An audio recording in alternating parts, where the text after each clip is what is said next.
Hello students, last class में हम लोगों ने बात कर ली थी फ्री रेडिकल स्कैवेंजर्स के बारे में, मतलब जो हमारे डीएक्टिवेटर्स थे या इनहिबिटर्स थे, और उसके साथ साथ हमने एक्टिवेटर्स भी पढ़े थे जो इनिशिएटर्स का काम करते थे। मतलब कोई भी फ्री रेडिकल रिएक्शन को होने के लिए क्या चाहिए हम लोगों को, शुरुआत में एक फ्री रेडिकल की रिक्वायरमेंट होती है, और जैसे ही कोई रिएक्शन में फ्री रेडिकल बन जाता है तो वो आगे की जो रिएक्शन है वो बहुत ही ईजिली प्रोसीड कर जाती है। तो हम लोगों ने कुछ स्कैवेंजर्स भी पढ़े थे जो रिएक्शन को स्लो डाउन करने का काम करते थे, और कुछ हम लोगों ने एक्टिवेटर्स भी पढ़े थे जो रिएक्शन को एक्टिवेट करने का काम करते थे। तो आज हम लोग बात करेंगे किसकी, फ्री रेडिकल सब्स्टिट्यूशन रिएक्शंस की, जो एल्केन्स की एक कैरेक्टरिस्टिक रिएक्शन है। ठीक है, तो ये बहुत ही इंपॉर्टेंट टॉपिक है, अच्छे से इसको समझना है आप लोगों को। फ्री रेडिकल सब्स्टिट्यूशन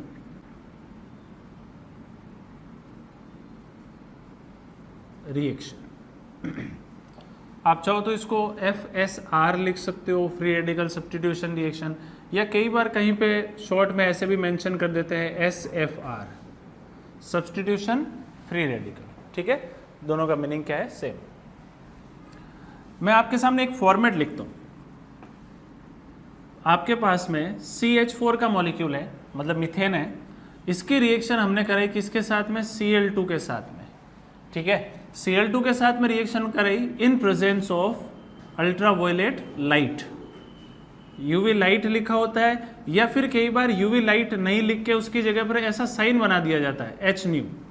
तो हमें पता है ये फोटोन के लिए हम लोग रिप्रेजेंट करते हैं, मतलब सनलाइट की प्रेजेंस में हम लोग क्या करवा रहे हैं, रिएक्शन को करवा रहे हैं। तो ये जो पर्टिकुलर रिएक्शन होती है मीथेन की, हमने Cl2Hν के साथ में रिएक्शन कराई, इस रिएक्शन को हम हेलोजिनेशन रिएक्शन बोलते हैं। This is known as halogenation reaction of alkanes. ठीक है, तो यहां से क्या होता है, एक हाइड्रोजन हटके मॉलिक्यूल बन जाता है CH3Cl, मतलब एल्काइल क्लोराइड का फॉर्मेशन हो गया। ये चीज बहुत ही इंपॉर्टेंट है। एल्केन की कैरेक्टरिस्टिक रिएक्शन है कौन सी, फ्री रेडिकल सब्स्टिट्यूशन रिएक्शन। हमने Cl2Hν के साथ रिएक्शन कराई और उससे प्रोडक्ट क्या बना, CH3Cl बना। और ये जो CH3Cl बना, ये एक फ्री रेडिकल सब्स्टिट्यूशन रिएक्शन होती है। इस रिएक्शन का जो मैकेनिज्म है देखने में बड़ा सिंपल लग रहा है कि यहां से एक हाइड्रोजन हटा और उसकी जगह पर क्या आ गया, Cl आ गया। लेकिन ये रिएक्शन जो है कितने स्टेप्स में हुई होगी, वो चीज हमारे लिए बहुत इंपॉर्टेंट है। इसलिए हम लोग क्या पढ़ रहे हैं यहाँ पर, फ्री रेडिकल सब्स्टिट्यूशन रिएक्शन। इस रिएक्शन का मैकेनिज्म है फ्री रेडिकल। बात समझ में आ रही है। और दूसरी बात कि ये जो एल्काइल हैलाइड का मेथड ऑफ प्रिपरेशन हो गया, समझ में आ रहा है। एल्केन से आप एल्काइल हैलाइड बना रहे हो तो इसका तो मेथड ऑफ प्रिपरेशन हो गया, और इसकी केमिकल रिएक्शन हो गई, कैरेक्टरिस्टिक रिएक्शन। इस पर्टिकुलर रिएक्शन को नाम क्या दिया हम लोगों ने, halogenation reaction. This is known as halogenation, halogenation of alkanes. अब यहां पर एक दो चीजें आप लोगों को ध्यान रखनी है। क्या, कंसिडर करते हैं कुछ केसेस कि जब तक कि कुछ मेंशन नहीं किया हुआ है तो हम लोग इस एल्केन को क्या मानते हुए चलते हैं, एक्सेस में मानते हुए चलते हैं।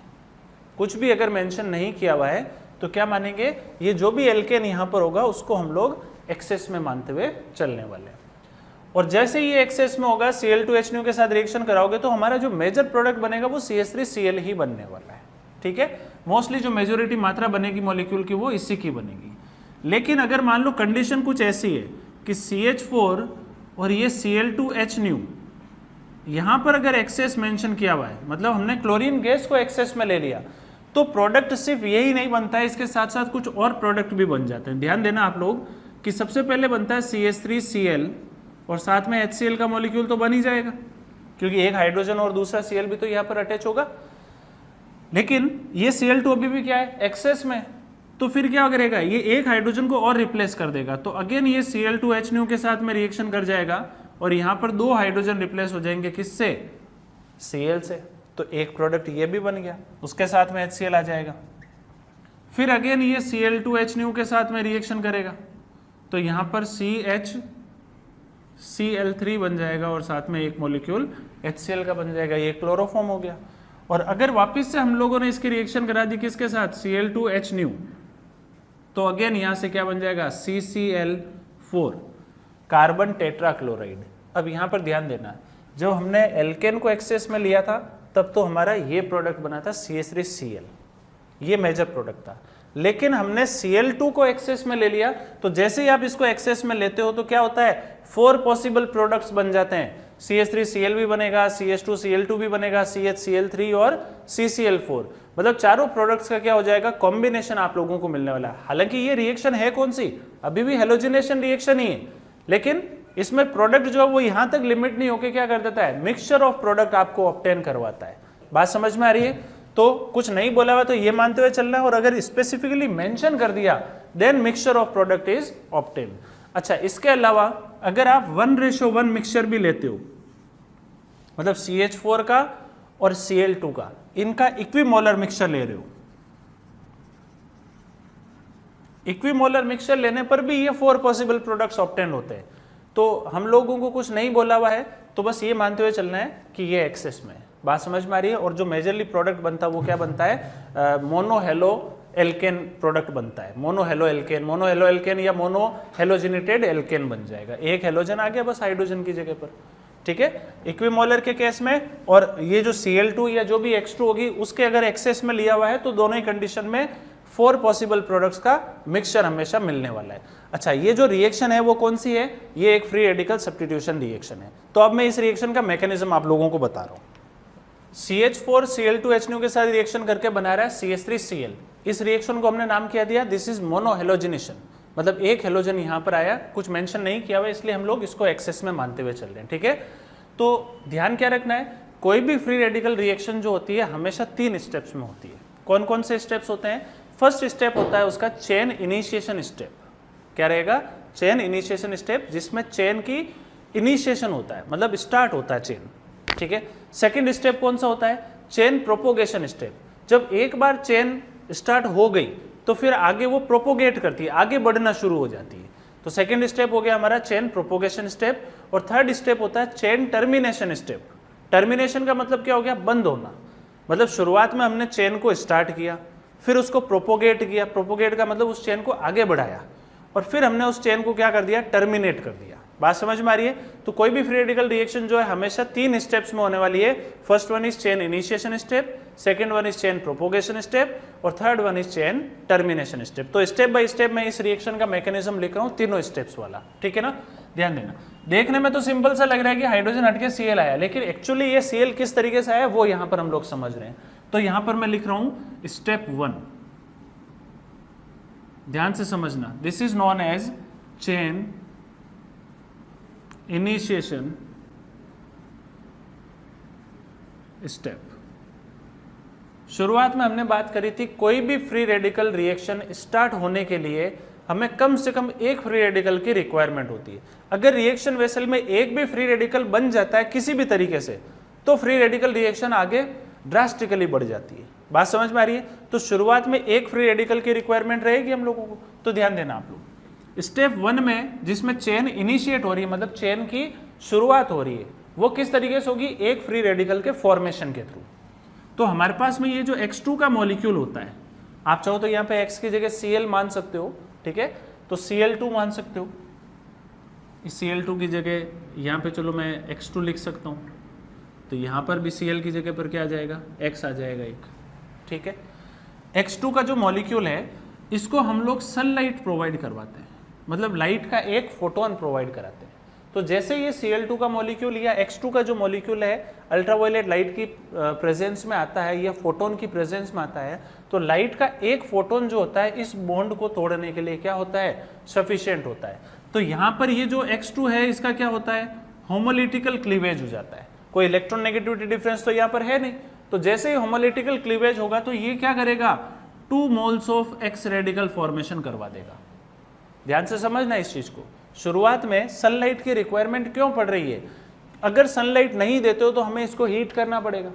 बात समझ में आ रही है? इस बॉन्ड को तोड़ने के लिए हीट करना पड़ जाएगा या एक्स्ट्रा एडिशनल एनर्जी कहीं से देनी पड़ जाएगी, लेकिन हम लोग नहीं चाहते कि वो एनर्जी हम लोग सप्लाई करें, तो वो एनर्जी कहाँ से मिल जाएगी? सनलाइट से मिल जाएगी। तो जैसे ही लाइट का एक फोटोन इस X2 के मॉलिक्यूल पे गिरेगा, ये क्या हो जाएगा? होमोलिटिकली क्लीवेज होकर 2 मोल्स ऑफ X रेडिकल में कन्वर्ट हो जाएगा। इस स्टेप को हम लोग क्या बोलते हैं? स्टेप 1। क्या हुआ इसमें? एक फ्री रेडिकल बन गया, यहाँ पे तो 2 बन गए क्योंकि X2 का एक मॉलिक्यूल से 2 फ्री रेडिकल मिल रहे हैं। हमें कितना चाहिए? सिर्फ एक ही रेडिकल की रिक्वायरमेंट होती है अगर आप फ्री रेडिकल रिएक्शन आगे बढ़ाना चाहते हो तो ये जो स्टेप होता है this is required only for one time. कितनी बार होगा? सिर्फ एक ही बार इस स्टेप की रिक्वायरमेंट होती है चेन इनिशिएशन करने के लिए, जिसमें एक फ्री रेडिकल बन जाता है। और जैसे ही एक फ्री रेडिकल बनता है रिएक्शन में, आगे फिर रिएक्शन जो है वो पूरी चेन प्रोपोगेट होना शुरू हो जाती है। ठीक है, देखना किस तरीके से। तो यहां पर स्टेप सेकंड लिख रहा हूं मैं, ध्यान से समझना आप लोग। इसको मैं ए नाम दे देता हूं, यहां पर मैं बी नाम दे देता हूं। मतलब ऐसा कोई जरूरी नहीं है कि अगर जैसे ये स्टेप 1 है तो इसमें एक ही स्टेप होगा, ऐसा कोई जरूरी नहीं है। कई बार मान लो जैसे ये शुरुआत वाला फ्री रेडिकल नहीं बन पाए तो हम लोग इसके अंदर साथ में कुछ एक्टिवेटर डाल देते हैं, तो उस एक्टिवेटर की प्रेजेंस में वो फ्री रेडिकल का फॉर्मेशन हो जाता है। तो एक स्टेप के अंदर भी मल्टीपल स्टेप्स हो सकते हैं। ठीक है, तो स्टेप सेकंड की मैं बात कर रहा हूं। स्टेप सेकंड का जो फर्स्ट स्टेप है वो कौन सा है? देखना कि जैसे ये एक्स रेडिकल बना हमारे पास में एक एल्केन है दैट इज RH, एल्केन है RH। इस एल्केन के साथ में ये एक्स रेडिकल कांटेक्ट में आता है। अब ध्यान देना कि फ्री रेडिकल रिएक्शंस में क्या होता है, आपस में कोलिजन्स होते हैं। रेडिकल्स जब आपस में कोलिजन होते हैं तो एक रेडिकल दूसरे रेडिकल को बनाने की कैपेबिलिटी रखता है। जैसे आप लोग फिजिक्स में पढ़ते हो कि जैसे यहाँ पे सपोज करो इलास्टिक कोलिजन आप पढ़ते हो, तो एक बॉल अगर किसी स्पीड से आ रही है सर्टेन स्पीड से, और वो अगर इस बॉल को कोलाइड करती है तो हो सकता है कि ये रुक जाए और ये वाली जो बॉल है वो इसकी वेलोसिटी गेन कर ले। इस टाइप के हम लोग कोलिजन्स वगैरह पढ़ते हैं, तो ये अपनी एनर्जी इसको ट्रांसफर कर देगा। तो उसी तरीके से क्या होता है कि एक फ्री रेडिकल किसी दूसरे मतलब मॉलिक्यूल के साथ में कंबाइन हो गया। मान लो यहाँ पे तो बॉन्ड था और ये एक फ्री रेडिकल था, तो जैसे ये इसके साथ कोलाइड हुआ तो ये वाला बॉन्ड टूट जाएगा और इसको फ्री रेडिकल में कन्वर्ट कर देगा। डिपेंड करता है मॉलिक्यूल के ऊपर। ठीक है ना, तो जो रेडिकल्स है वो आपस में क्या करते हैं, कोलाइड होके आगे फर्दर रेडिकल्स का फॉर्मेशन कर देते हैं। ठीक है, हेड ऑन कोलिजन्स के थ्रू। तो ये जो RH का मॉलिक्यूल है ये एक्स रेडिकल के साथ में कोलाइड करता है शुरुआत में। तो क्या हो जाएगा, यहां से एक तो बन जाएगा R रेडिकल, मतलब अब इस बॉन्ड का होमोलिटिकल क्लीवेज हो रहा है, ध्यान से देखना, ये और ये X रेडिकल जो है वो इसके साथ में क्या हो गया, अटैच हो गया। तो R रेडिकल उसके साथ में HX का फॉर्मेशन हो गया शुरुआत में। तो R रेडिकल प्लस HX, ये जो स्टेप है this step is RDS। RDS कौन सा स्टेप होता है, जो रिएक्शन का सबसे स्लोएस्ट स्टेप होता है, रेट डिटरमाइनिंग स्टेप। तो पूरी रिएक्शन की जो रेट है वो किस स्टेप पर डिपेंड कर रही है, चेन प्रोपोगेशन स्टेप के फर्स्ट स्टेप पर। तो यहां पर मैं लिख देता हूं this is chain propagation step. ठीक है, एक बार हमारे पास में क्या बन गया, RH के साथ में X रेडिकल कोलाइड करके R रेडिकल का फॉर्मेशन कर दिया इसने। तो हमने बात यही तो करी थी कि जो एल्काइल फ्री रेडिकल्स होते हैं, जो कार्बन के फ्री रेडिकल्स होते हैं, वो इसकी कैरेक्टरिस्टिक रिएक्शन है किसकी, एल्केन की, और इसके अंदर फ्री रेडिकल का फॉर्मेशन होना है। तो फ्री रेडिकल का फॉर्मेशन हुआ कैसे, देखो कार्बन फ्री रेडिकल इस X के साथ में कोलाइड होने की वजह से ये हमारे पास क्या था, एल्केन था। एल्केन X के साथ कोलाइड हुआ और R रेडिकल का फॉर्मेशन कर लिया इसने। ठीक है, अब क्या होता है, स्टेप सेकंड के अंदर एक और स्टेप इन्वॉल्व होता है, तो मैं इसको स्टेप C नाम दे रहा हूं। ठीक है ना, ये जो R रेडिकल बना, ये R रेडिकल क्या करता है, नेक्स्ट स्टेप में किसी X2 के मॉलिक्यूल के साथ, हमने तो शुरुआत में एक X2 का मॉलिक्यूल लिया था, उसको एक लाइट का फोटोन सप्लाई किया था जिससे 2 X रेडिकल बन गए थे, और हमें क्या चाहिए, सिर्फ एक ही रेडिकल चाहिए था शुरुआत में। अब इन दोनों में से मान लो कोई एक X रेडिकल इस एल्केन के साथ में कोलाइड करके कोई R रेडिकल का फॉर्मेशन कर रहा है वापस। अब ये जो R रेडिकल है ये क्या करेगा, बाकी जो बची हुई X2 है उसके साथ में कोलाइड करना शुरू कर देगा। तो ये इस X2 के साथ कोलाइड करेगा तो देखो किस तरीके से रिएक्शन होगी, इस बॉन्ड का होमोलिटिकल क्लीवेज हो जाएगा ये। तो यहां से कॉम्बिनेशन होके क्या बना, ये R और X आपस में कंबाइन हो गए, तो मॉलिक्यूल क्या बन रहा है, देखो RX, और साथ में वापस से क्या मिल गया हम लोगों को, X रेडिकल मिल गया। अब ध्यान से समझना, जो फर्स्ट स्टेप था वो तो कितनी बार चाहिए था हम लोगों को, सिर्फ एक ही बार रिक्वायरमेंट था, रिएक्शन में एक बार फ्री रेडिकल बनाना था। लेकिन जो स्टेप सेकंड है वो, उसके अंदर जो इन्वॉल्व दोनों स्टेप है ये मिलियंस ऑफ टाइम रिपीट होते हैं। बात समझ में आ रही है, क्यों रिपीट हो रहे हैं, रीजन समझना इसका। कि ये एक्स रेडिकल फिर से वापस जो एल्केन होगी उसके साथ कंबाइन होगा और वापस से क्या बनाएगा आर रेडिकल और साथ में बना लेगा HX। फिर ये आर रेडिकल क्या करेगा X2 के साथ में रिएक्शन करेगा और क्या बना लेगा RX। हमें यही तो प्रोडक्ट चाहिए था रिएक्शन में। देखो शुरुआत में CH4 प्लस X2 इससे क्या बन रहा है CH3X और कुछ नहीं बोला हो तो ये एक्सेस में मानते हुए चल रहे हैं। तो जब तक पूरी Cl2 खत्म नहीं हो जाएगी या जब तक पूरी X2 खत्म नहीं हो जाएगी तब तक ये आपस में क्या कर देंगे कोलिजन्स करते रहेंगे और ये दोनों स्टेप्स क्या होते जाएंगे रिपीट होते जाएंगे। ये एक्स रेडिकल फिर से एल्केन के साथ कोलाइड करेगा और आर रेडिकल बनाएगा, फिर वो आर रेडिकल X2 के साथ कंबाइन होगा, फिर एक्स रेडिकल बनेगा, मतलब एक्स रेडिकल बनेगा आर रेडिकल बनेगा, एक्स रेडिकल बना आर रेडिकल बना। तो ये जो दो स्टेप्स हैं ये मिलियंस ऑफ टाइम क्या होते हैं रिपीट होते जाते हैं। तो रिपीटेड मिलियंस ऑफ टाइम्स, दो स्टेप्स क्या हो गए मिलियंस ऑफ टाइम रिपीट होते जाएंगे। तो इसमें क्या हो रहा है चेन प्रोपोगेट हो रही है। शुरुआत में एक बार चेन स्टार्ट हुई किसके RX के बनने की, पहले एक RX का मॉलिक्यूल बना था और उसके साथ में एक्स रेडिकल मिल गया, फिर ये एक्स रेडिकल वापस से एल्केन के साथ कोलाइड करके फिर से वापस क्या बनाएगा RX। तो ऐसे बहुत सारे RX के मॉलिक्यूल्स बनते जाएंगे। ठीक है, तो हमने करा क्या एल्केन का हेलोजिनेशन ही तो करा।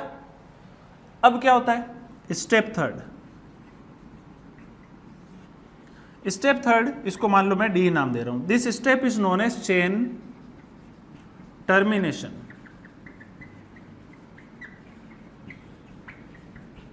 क्या कहलाएगी चेन टर्मिनेशन स्टेप। ये थर्ड स्टेप है।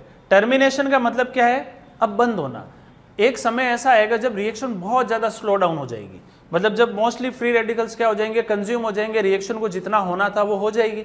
अब बाद में क्या हो अब उस रिएक्शन को स्टॉप होना है, तो स्टॉप होना है तो जितने भी फ्री रेडिकल्स होते हैं वो सारे पॉसिबल प्रोडक्ट्स बना के रिएक्शन को क्या कर देते हैं टर्मिनेट कर देते हैं या उस रिएक्शन को वहीं पर रोक देते हैं। उसमें क्या होता है बचे कुचे जो भी रेडिकल्स है आपस में कंबाइन हो जाते हैं। जैसे मान लो कोई आर रेडिकल किसी आर रेडिकल के साथ में कंबाइन हो जाए या कोई आर रेडिकल जो है वो एक्स रेडिकल के साथ कंबाइन हो जाए, या ये भी हो सकता है कोई एक्स रेडिकल वापस से एक्स रेडिकल के साथ कंबाइन हो जाए, या एक्स रेडिकल हाइड्रोजन रेडिकल के साथ, सॉरी हाइड्रोजन तो यह बन नहीं रहा है।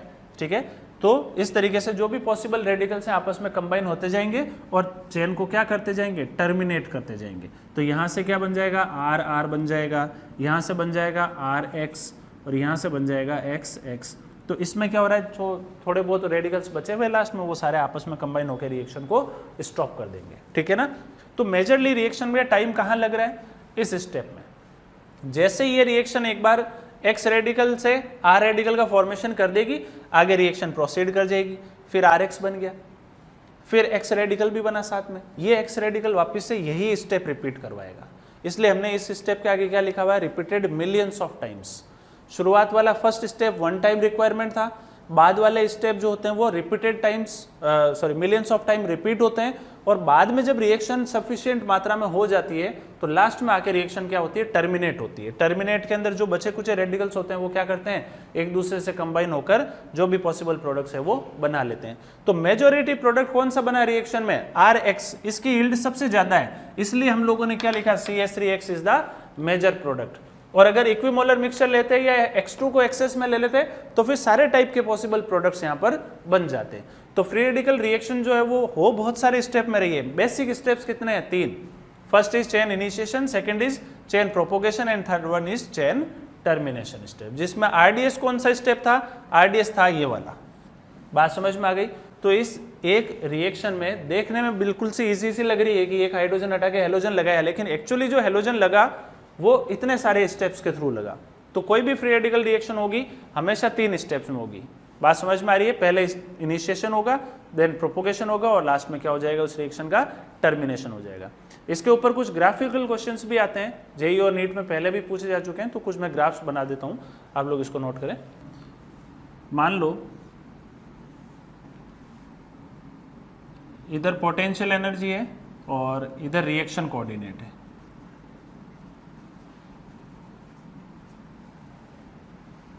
फर्स्ट ग्राफ बना रहा हूं मैं सारे स्टेप्स के लिए। हम लोगों ने क्या करा था, पहले चेन इनिशिएशन स्टेप लिखा था, उसमें एक स्टेप था, प्रोपोगेशन में 2 स्टेप्स थे और टर्मिनेशन में मल्टीपल स्टेप्स थे। ठीक है ना, तो मैं स्टेप बाय स्टेप सारे रिएक्शंस के ग्राफ बना रहा हूं। ठीक है, ये मैं बना रहा हूं स्टेप ए के लिए। इसमें क्या था शुरुआत में रिएक्शन में, सबसे पहले हमारे पास में X2 का मॉलिक्यूल था।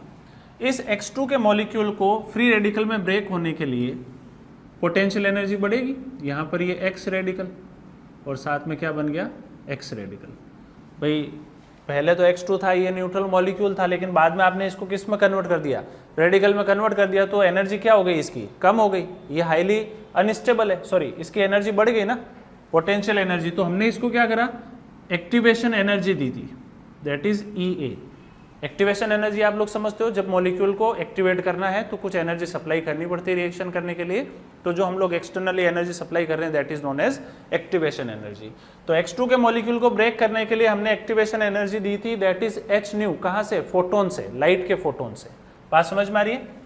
तो शुरुआत में ये जो स्टेप ए है उसका ग्राफ है, पहले क्या हो रही है, पोटेंशियल एनर्जी बढ़ रही है, X2 के मॉलिक्यूल जो है वो X रेडिकल्स में आकर कन्वर्ट हो रहे हैं। फिर क्या होगा, एक बार जब X रेडिकल बन जाएगा तो आगे के स्टेप्स में क्या होगी, चेन प्रोपोगेट होगी। तो चेन प्रोपोगेशन स्टेप के अंदर भी मल्टीपल स्टेप्स है, ठीक है। तो सेकंड हम लोग ग्राफ बना रहे हैं किसका, स्टेप बी के लिए, जिसमें हमारा RDS इन्वॉल्व था। स्टेप बी में क्या था कि ये जो X रेडिकल होता है वो किसके साथ में रिएक्शन कर रहा है, RH के साथ में। तो शुरुआत में हमारे पास में क्या था, एक RH का मॉलिक्यूल था और उसके साथ में X रेडिकल जो है वो क्या हो रहा है, कोलाइड हो रहा है। और इसके साथ में जैसे ही कोलाइड होगा तो शुरुआत में पोटेंशियल एनर्जी क्या होगी, सिस्टम की बढ़ेगी, जिसको हम लोग क्या बोल रहे हैं, एक्टिवेशन एनर्जी। तो this is EA, this is activation energy. मान लो इसको EA1 नाम दे सकते हो, उसको EA2 नाम दे सकते हो। तो ये एक्टिवेशन एनर्जी, और बाद में ये ग्राफ आ गया यहाँ से नीचे। यहाँ पर क्या बना देखो, इसको हमने RDS बोला था, ये तो स्टेप यहीं पर रुक गया था X रेडिकल के अंदर, तो ये तो वन टाइम स्टेप था। लेकिन ये जो आगे जो रिएक्शन हो रही है वो मल्टीपल टाइम्स आगे क्या हो रहे हैं, रिपीट हो रहे हैं, तो ये स्टेप कंप्लीट होगा। तो RH प्लस X रेडिकल ये आपस में, अच्छा ये ट्रांजिशन स्टेट होती है। ट्रांजिशन स्टेट का मतलब क्या होता है, देखो कि ये जो RH और X रेडिकल है ना, इनके आपस में कंबाइन होने की एक स्टेज है। मतलब ये बॉन्ड जो है R और H का बॉन्ड तो हो रहा है ब्रेक, और इधर का बॉन्ड जो है वो हो रहा है फॉर्म। तो ये इस टाइप की जो स्टेट होती है उसको हम लोग क्या बोलते हैं, ट्रांजिशन स्टेट बोलते हैं। तो यहाँ पर ये X जो है वो इसके साथ में H के साथ कोलाइड करके इसको सेपरेट करने की प्रोसेस में, दिस इज ट्रांजिशन स्टेट। और ट्रांजिशन स्टेट जो होती है वो कम स्टेबल होती है हमेशा। तो RH प्लस X रेडिकल ये एक्टिवेट होके TS बनाएगा, और बाद में फाइनली यहाँ पे जो प्रोडक्ट बना था स्टेप बी का वो क्या था हमारे पास में, R रेडिकल और साथ में बन गया था HX। ये स्टेप बी था। अब आप लोग ध्यान दें कि इनिशियली जो कंपाउंड थे उनकी एनर्जी, पोटेंशियल एनर्जी ज़्यादा है, और जो फाइनल हमारे पास में प्रोडक्ट्स बने उसकी पोटेंशियल एनर्जी कम है। मतलब ये ज़्यादा स्टेबल है, और जब रिएक्शन में ग्राफ नीचे आ रहा है प्रोडक्ट का, दैट मीन्स एनर्जी क्या हो रही है, रिलीज हो रही है। तो हम लोग क्या पढ़ते हैं कि कोई भी रिएक्शन अगर एक्सोथर्मिक है तो ग्राफ ओरिजिनल जो हमारे रिएजेंट थे उनसे नीचे आएगा, और अगर एंडोथर्मिक है तो ग्राफ कहाँ रह जाएगा, ऊपर ही रह जाएगा। तो ये एक एक्सोथर्मिक रिएक्शन को शो कर रहा है ग्राफ। बात समझ में आ रही है। अब यहाँ पर कुछ एक्सेप्शन आप लोगों को ध्यान रखना है। ये कई बार ये ग्राफ जो होता है वो यहीं पर आके रुक जाता है, इस जगह पर ही। मतलब ये इस तरीके से यहाँ से आके यहाँ नहीं प्रोसीड करके यहीं पे आके रुक जाएगा। किस केस में रुकेगा वो चीज़ ध्यान रखनी है। तो यहाँ पे ध्यान रखना कि अगर मान लो X रेडिकल है, F रेडिकल या Cl रेडिकल, मतलब जब आप फ्लोरिनेशन करवा रहे हो या आप क्लोरिनेशन करवा रहे हो रिएक्शन का, तो वो हमेशा एक्सोथर्मिक रिएक्शन होती है। Fluorination and chlorination both are highly fast reactions, और इनफैक्ट फ्लोरिनेशन जो होता है वो तो एक्सप्लोजिव रिएक्शन होती है, बहुत ज़्यादा फास्ट प्रोसीड करती है। तो अगर F रेडिकल के साथ में या Cl रेडिकल के साथ में रिएक्शन करवा रहे हो तो उस कंडीशन में रिएक्शन हो जाएगी आपकी क्या, exothermic. This is exothermic reaction, ठीक है। यहां पर ध्यान देना, अगर आप ब्रोमिनेशन करा रहे हो या फिर आयोडीनेशन करवा रहे हो तो ब्रोमीन रेडिकल और आई रेडिकल के साथ में रिएक्शन जो होती है वो कैसी हो जाती है, एंडोथर्मिक हो जाती है। मतलब इसमें थोड़ी एनर्जी हम लोगों को क्या करनी पड़ जाती है, सप्लाई करनी पड़ जाती है। This is endothermic. बात समझ में आ रही है। अभी आगे चल के हम लोग इसके बारे में एक पॉइंट लिखने वाले हैं। For bromination and iodination of alkanes these are endothermic reactions, और फ्लोरिनेशन और chlorination of alkane is a exothermic reaction. बात समझ में आ रही है? इसमें इतनी ज़्यादा एनर्जी नहीं देनी पड़ रही, इनफैक्ट एनर्जी रिलीज हो जा रही है, जबकि ऊपर वाली में एनर्जी क्या करनी पड़ेगी, सप्लाई करनी पड़ेगी। और यहाँ पे जो डिफरेंस रहेगा एनर्जीज का, दैट इज डेल्टा एच, ये रिलीज्ड अमाउंट ऑफ एनर्जी हो गई यहाँ पर। अब ध्यान देना आप लोग, मैं यहाँ पर एक नोट लिख रहा हूँ, ये याद रखना आप लोगों को कंसेप्ट कि ब्रोमिनेशन और आयोडीनेशन क्या होता है, एंडोथर्मिक, और ये फ्लोरिनेशन और क्लोरिनेशन कैसा है, एक्सोथर्मिक प्रोसेस है। तो यहां पर एक नोट लिख रहा हूं, fluorination of alkane is exothermic. Second point, chlorination of alkane is exothermic process. लेकिन इंपॉर्टेंट एक्सेप्शन क्या है, जिसका जेई में क्वेश्चन पूछ लिया गया था। एक्सेप्शन है कि chlorination of methane is endothermic process. ये बहुत ही इंपॉर्टेंट कंसेप्ट है यहाँ पर। मतलब आप जनरलाइज्ड किसी भी एल्केन का फ्लोरिनेशन करवाते हो तो वो एक एक्सोथर्मिक प्रोसेस है, उसमें हीट हमेशा क्या होती है, रिलीज होती है। इसीलिए जो फ्लोरिनेशन प्रोसेस है दैट इज एक्सप्लोजिव प्रोसेस। अगर आप किसी भी एल्केन का क्लोरिनेशन करवाते हो तो उसमें भी कुछ अमाउंट ऑफ एनर्जी क्या होती है, रिलीज होती है। तो ये भी एक एक्सोथर्मिक प्रोसेस है। लेकिन एक्सेप्शन है कि chlorination of methane is a endothermic process. This is a endothermic process.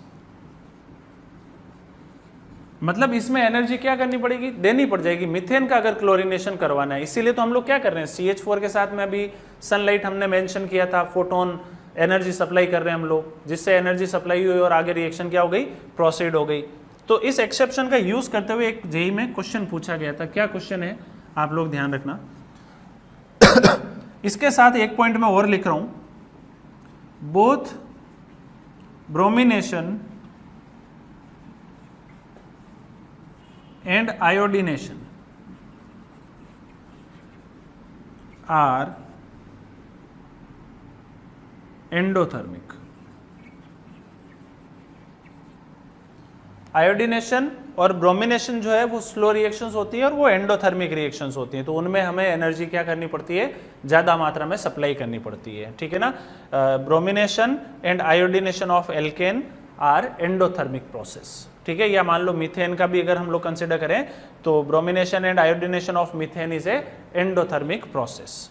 अब इससे रिलेटेड जो ग्राफ था वो आप लोग ध्यान देना। क्या जेई में जो क्वेश्चन पूछा था उन्होंने क्या बोला,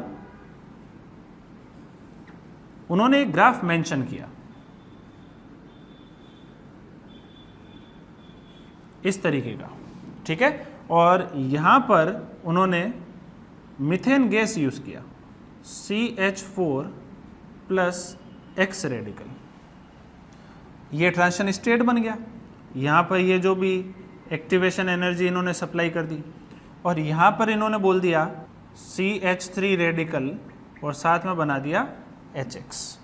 अब अगर आप इसको ऑब्जर्व करो तो पोटेंशियल एनर्जी और रिएक्शन कोऑर्डिनेट के बीच का ग्राफ है। This is reaction coordinate. और फ्री रेडिकल सब्स्टिट्यूशन रिएक्शन का भी पर्टिकुलर कौन सा स्टेप है, ये चेन प्रोपोगेशन का स्टेप है। हमारे पास में X रेडिकल बना हुआ है ऑलरेडी, ठीक है। ये जो हमने लिखा था X रेडिकल बना हुआ है, इससे सिमिलर देखो ग्राफ मैच हो रहा है कि यहाँ पे हमने RH लिया था, यहाँ पे CH4 लिया हुआ है, इसके साथ में X रेडिकल है, यहाँ पे X रेडिकल है, और इसके अंदर एक्टिवेशन एनर्जी देके बाद में क्या बना R रेडिकल, यहाँ पे क्या बन गया CH3 रेडिकल, और उसके साथ में HX है, यहाँ पर भी HX है। तो ये जो ग्राफ है वो इससे मैच हो रहा है, कौन से, स्टेप बी से, that is chain propagation step, और वो RDS था हमारी रिएक्शन का। अब क्वेश्चन क्या पूछा था, the following graph represents, options क्या क्या है अपने पास में। ए ऑप्शन है CH4 plus F radical, B option है CH4 plus Cl radical, C option है CH4 plus Br radical and D option is CH4I radical. Simple सा सवाल है। द फॉलोइंग ग्राफ रिप्रेजेंट्स, ये ग्राफ किसका है, ये सवाल पूछा गया था और ऑप्शन क्या दिया हुआ है कि CH4 प्लस F रेडिकल का कॉम्बिनेशन है, या CH4Cl है, या CH4Br है, या CH4I। मतलब कुल मिला के यहाँ पे ये X पूछना चाह रहा है कि ये X कौन सा है ये बताओ, ठीक है ना। अब इन चारों ऑप्शंस में से कौन सा ऑप्शन सेलेक्ट करेंगे हम लोग, तो अब यहाँ पर इन फैक्ट्स का हम लोगों को यूज करना पड़ेगा। क्या, अगर आप ग्राफ को ऑब्जर्व करो तो ये ग्राफ एक एक्सोथर्मिक प्रोसेस को शो कर रहा है, एक्सोथर्मिक प्रोसेस को बता रहा है। और हमने अभी क्या पढ़ा था कि एक्सोथर्मिक प्रोसेस कौन सा होता है, फ्लोरिनेशन और क्लोरिनेशन, ये दोनों एक्सोथर्मिक प्रोसेस होते हैं। और ब्रोमिनेशन और आयोडीनेशन दोनों कैसे होते हैं, एंडोथर्मिक प्रोसेस होते हैं। ये ग्राफ है एक्सोथर्मिक, और हमें पता है ब्रोमिनेशन और आयोडीनेशन दोनों ही कैसे होते हैं, एंडोथर्मिक। तो सी और डी ऑप्शन तो वैसे भी क्या हो गए, डिस्कार्ड हो गए, बिकॉज ये दोनों कैसे हैं, एंडोथर्मिक। अब हमें ऑप्शन कौन सा सेलेक्ट करना है, ए और बी में से एक ऑप्शन सेलेक्ट करना है। तो हमें पता है कि फ्लोरिनेशन जो है वो तो हमेशा कैसा होता है, एक्सोथर्मिक होता है। अच्छा, हमने ये पॉइंट भी लिखा था कि क्लोरिनेशन ऑफ एल्केन वो भी कैसा है, एक्सोथर्मिक है। तो ये दोनों स्टेप्स एक्सोथर्मिक होने चाहिए, तो उस हिसाब से ऑप्शन सेलेक्ट करने में दिक्कत आएगी। लेकिन अब ध्यान देना, हमने एक पॉइंट और लिखा, chlorination of methane is a endothermic process, और यहां पर क्या मेंशन किया हुआ है, मीथेन ही तो मेंशन है। मतलब ये क्लोरिनेशन प्रोसेस जरूर है, लेकिन किसका, मीथेन का। तो ये तो हमने एक्सेप्शन लिखा, दिस इज एंडोथर्मिक। तो एक ही ऑप्शन हमारे पास में बचा, क्या, यहां पे एक्सोथर्मिक आ रहा है, मतलब यहां पे एक फ्लोरीन होगा। तो हमारा करेक्ट ऑप्शन क्या होगा, ये, this is a fluorination process not chlorination process. मतलब यहां पे कंफ्यूजन, अगर मीथेन नहीं होता तो उस कंडीशन में फिर दोनों ही एक्सोथर्मिक प्रोसेस हो जाते हैं, लेकिन मीथेन होने की वजह से ये क्लोरिनेशन नहीं हो सकता क्योंकि हमें एक्सोथर्मिक है। बात समझ में आ रही है, इसलिए हमने ऑप्शन कौन सा सेलेक्ट किया, CH4 प्लस F रेडिकल। तो इस टाइप का एक क्वेश्चन सिंपल सा आया था, इससे ग्राफिकल क्वेश्चंस जेई में और नीट में पूछ लिए जाते हैं। ग्राफ बना के आपको दे देगा और पूछेगा भाई ये किस चीज को रिप्रेजेंट कर रहा है, ठीक है, तो इसको नोट करें। नेक्स्ट है हमारे पास में स्टेप सी के लिए। तो स्टेप सी के अंदर क्या होगा, हमेशा जो ग्राफ होगा वो इसी टाइप का आएगा, exothermic for all, this is exothermic for all reaction. कारण क्या है कि आर रेडिकल बन गया एक बार, तो उसकी जब हम लोग X2 के साथ में कॉलिजन करवाएंगे तो यहां से क्या बन जाएगा, RX बन जाएगा। ये तो हमारा प्रोडक्ट तो बनना ही है उसके अंदर, एक बार X रेडिकल अगर बन गया, और उसके साथ में क्या बनेगा, X रेडिकल, और फिर स्टेप क्या हो जाएगी, रिपीट हो जाएगी। तो this process is exothermic for all reactions, चाहे फ्लोरिनेशन हो चाहे क्लोरिनेशन, कैसा भी स्टेप हो। और फोर्थ हमारे पास में ग्राफ क्या आ जाएगा, स्टेप डी के लिए। स्टेप डी के अंदर हम लोगों ने क्या क्या लिखे थे, जो भी फ्री रेडिकल्स हैं वो आपस में कंबाइन होते जा रहे हैं। तो मान लो कि हमारे पास में ये X रेडिकल और X रेडिकल आपस में कंबाइन हो रहे हैं, तो ये स्टेप तो हमेशा ही क्या रहेगा, एक्सोथर्मिक ही रहेगा सभी स्टेप्स के लिए, क्योंकि यहाँ पे फाइनली क्या बन रहा है, रेडिकल्स कंबाइन होके प्रोडक्ट फॉर्मेशन करा रहे हैं। तो it is always exothermic, this process is always exothermic. मतलब कुल मिला के यहाँ पर हमें ये कैसे पता लगेगा कि रिएक्शन ओवरऑल एक्सोथर्मिक है या एंडोथर्मिक है, तो वो सारे स्टेप्स के अंदर जो भी इवोल्व्ड एनर्जी है, कि कहीं पे किसी स्टेप में एनर्जी रिलीज हो रही है, किसी में एब्जॉर्ब हो रही है, तो ओवरऑल एनर्जी में क्या चेंज आ रहा है। ओवरऑल अगर देखा जाए तो हमने जो एनर्जी दी उससे ज्यादा अगर रिलीज्ड अमाउंट ऑफ एनर्जी, तो रिएक्शन एक्सोथर्मिक हो जाएगी। और अगर मान लो हम एनर्जी देते ही जा रहे हैं और हमें जो मिलने वाली अमाउंट ऑफ एनर्जी है वो बहुत कम मिल रही है, मतलब ओवरऑल एंडोथर्मिक रिएक्शन हो गई। तो ये डिपेंड करता है कि रिएक्शन के किस स्टेप में एनर्जी किस तरीके से रिलीज हो रही है या एब्जॉर्ब हो रही है। तो ओवरऑल जो डिसीजन होता है वो उसके बेसिस पे लिया जाता है, ठीक है। तो ये स्टेप तो हमेशा एक्सोथर्मिक ही होगा, चाहे आप कैसा भी रेडिकल कंबाइन करो, हमेशा एक्सोथर्मिक है। ये स्टेप भी हमेशा कैसा है, एक्सोथर्मिक है। लेकिन डिपेंड किस पे करेगा, आरडीएस के ऊपर। आरडीएस ही तो रेट डिफाइन करता है रिएक्शन की, और उस आरडीएस वाले स्टेप में ओवरऑल एनर्जी क्या रिलीज हो रही है उसके बेसिस में हम लोग ये डिसीजन ले लेते हैं कि जो ओवरऑल प्रोसेस है वो एक्सोथर्मिक होगा या एंडोथर्मिक प्रोसेस है। क्लियर हो गई बात। अब यहां पर मैं एक सिंपल सा नोट बना देता हूं, क्या हमारे पास में 4 प्रोसेस हैं, हेलोजन 4 टाइप के हैं, फ्लोरीन, क्लोरीन, ब्रोमीन और आयोडीन, और रिएक्शन का नाम क्या है, हेलोजिनेशन रिएक्शन है। तो हमारे पास में रिएजेंट जो X2 है, उस X2 की जगह पर क्या क्या हो सकता है, ध्यान देना। आपके पास में F2 हो सकता है, आपके पास में Cl2 हो सकता है, Br2 हो सकता है और I2 हो सकता है। बात समझ में आ रही है? ये 4 आपके पास में मॉलिक्यूल्स हैं। अगर आप F2 मेंशन करते हो तो ये एक फ्लोरिनेशन प्रोसेस है। दिस इज फ्लोरिनेशन, नाम चेंज हो जाएगा रिएक्शन का। अगर आप क्लोरिनेशन यूज करते हो तो क्लोरीन यूज करते हो तो क्लोरिनेशन, अगर आप ब्रोमीन यूज कर रहे हो तो ब्रोमिनेशन, और अगर आप आयोडीन यूज कर रहे हो तो आयोडीनेशन। तो ये 4 टाइप की जो मोनोहेलोजिनेशन रिएक्शन है वो भी 4 टाइप की होगी, fluorination, chlorination, bromination and iodination. अब इनकी जो रेट ऑफ रिएक्शन की मैं बात करूं तो फ्लोरिनेशन जो रिएक्शन है वो बहुत ज्यादा फास्ट स्पीड से प्रोसीड करती है as compared to chlorination. Chlorination जो है वो ब्रोमिनेशन से काफी फास्ट होती है और ब्रोमिनेशन जो है वो आयोडीनेशन से काफी फास्ट होती है। तो रिएक्शन की जो रेट है वो स्लो डाउन हो रही है। देखो, fluorination in fact highly explosive reaction होती है। This is highly explosive. ये हाईली फास्ट, ये मॉडरेट होती है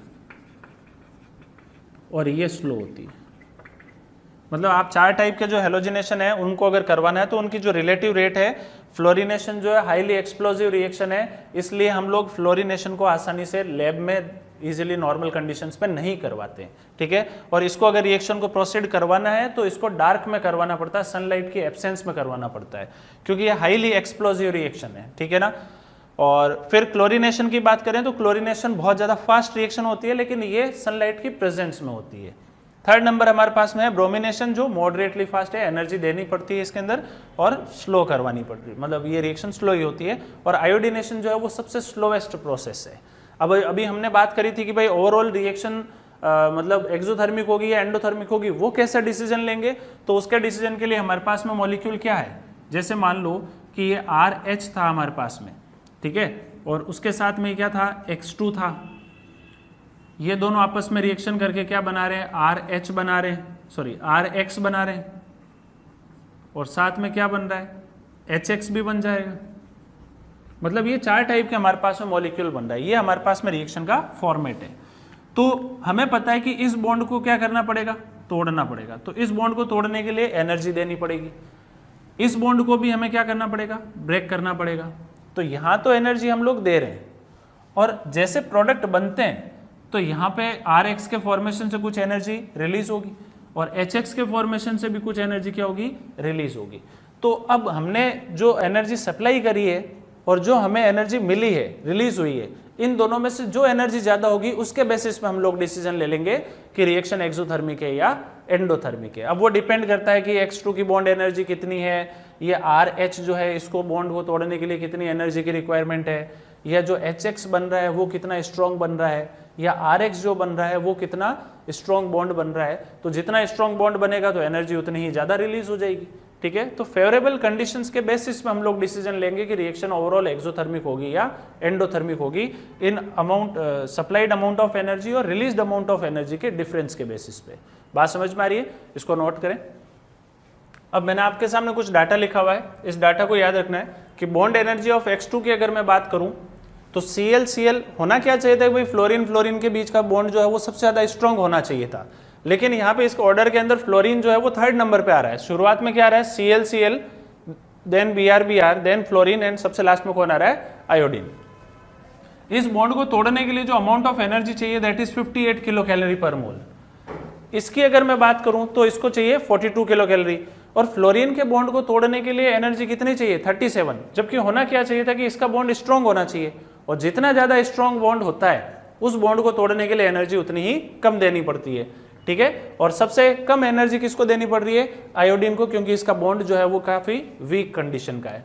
अब यहाँ पर ये एक्सेप्शन क्यों आ रहा है कि फ्लोरीन फ्लोरीन का बॉन्ड जो है वो कंपेरेटिवली Cl के बॉन्ड से वीक है। उसका कारण क्या है कि फ्लोरीन की जो साइज होती है वो एक्सेप्शनली स्मॉल होती है, काफी छोटी साइज होने की वजह से यहाँ पे ये इलेक्ट्रॉनिक रिपल्शंस हो जाते हैं।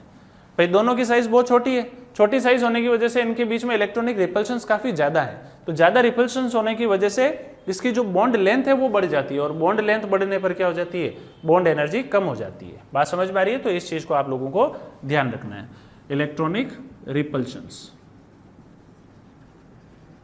ये इसका रीजन है।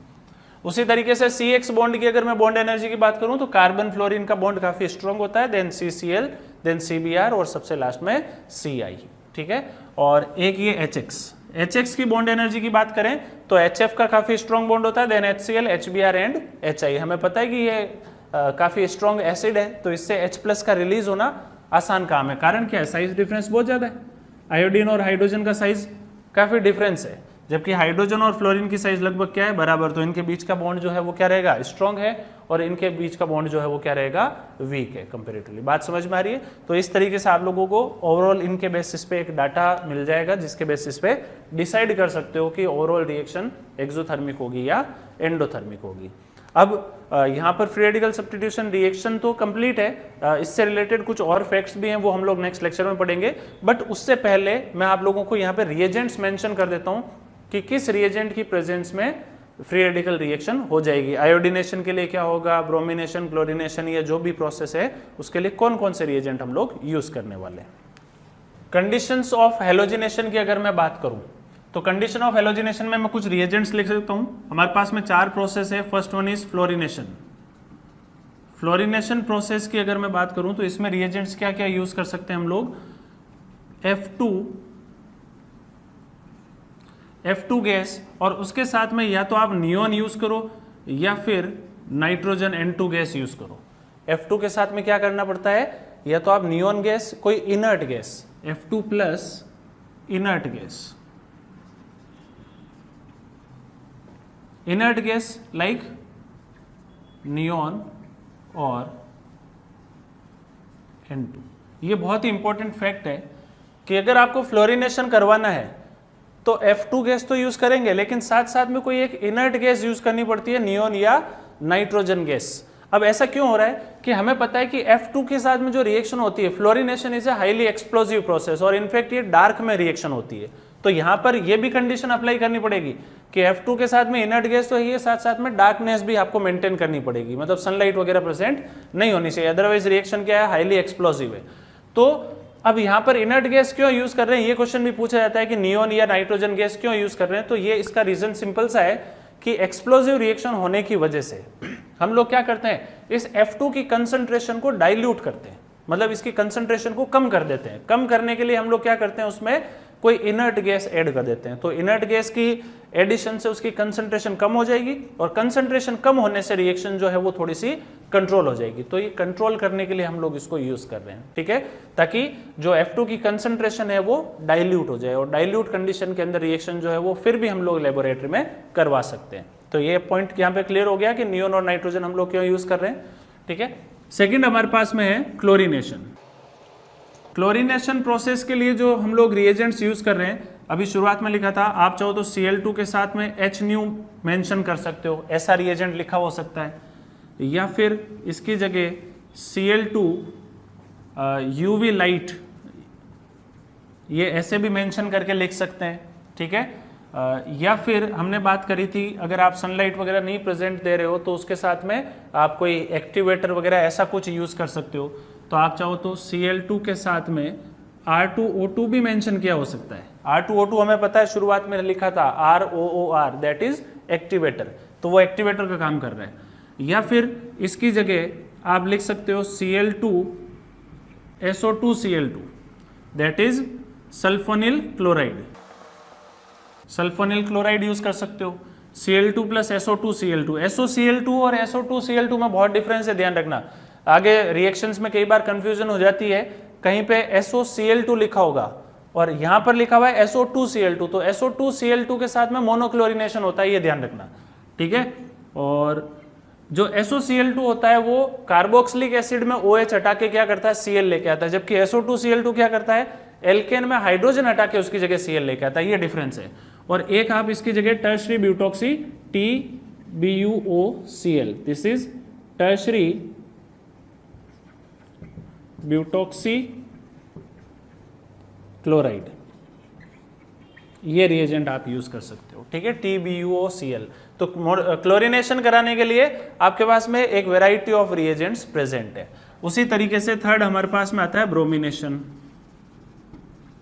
तो ब्रोमिनेशन में और क्लोरीनेशन में कोई ज़्यादा डिफरेंस नहीं है, एग्जैक्ट सेम कंडीशंस है, बस Cl की जगह आपको क्या लिखना है, Br, मतलब क्लोरीन की जगह ब्रोमीन गैस ले लो, बाकी सारे रिएजेंट्स जो है वो सेम रहेगा, ठीक है।